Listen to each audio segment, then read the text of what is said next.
Do we have an understanding? Do we have any sort of communication with these beings that give us some sort of an understanding or a map of this? Yeah, the interaction stuff, that's a sensitive area.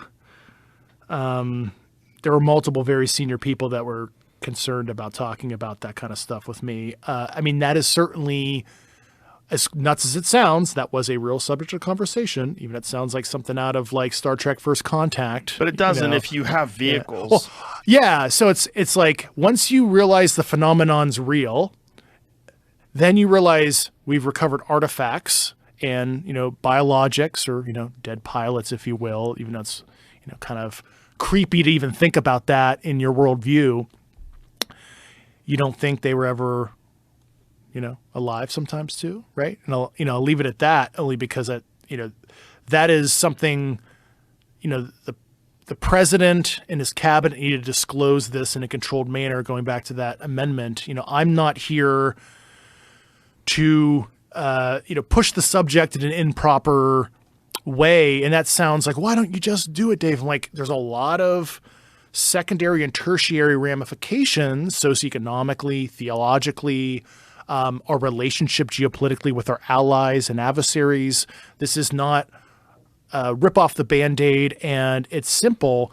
There's a lot of complex stuff behind the scenes that need to happen. And that's why I'm laying out all the general stuff that needs to be talked about during the disclosure process, but I should not be the one disclosing, and it would be highly inappropriate because I care about the health of the United States and its people and national security for me to do so. So I know there's people that are like, oh, why doesn't Dave say X, Y, and Z? It's like, this is serious. This is not like, haha, let me tell you a good story.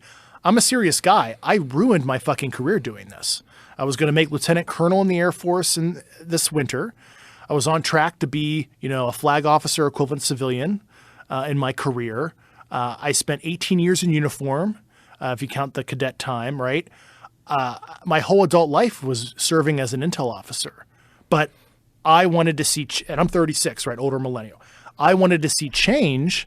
So I'm throwing the flag out and I'm here to hold the government accountable to do the right thing in a manner that is mature and thorough, because I don't begin to say that I know everything, all the different ramifications of saying certain things publicly.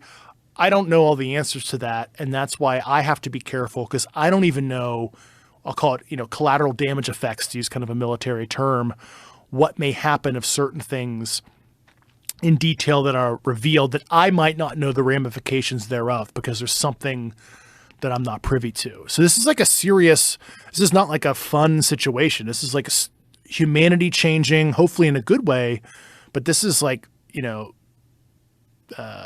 quite serious. And I, risked my personal and professional life personal life because things have happened to me, to be public like this. And I swore an oath, but, myself and my generation, want to see it change.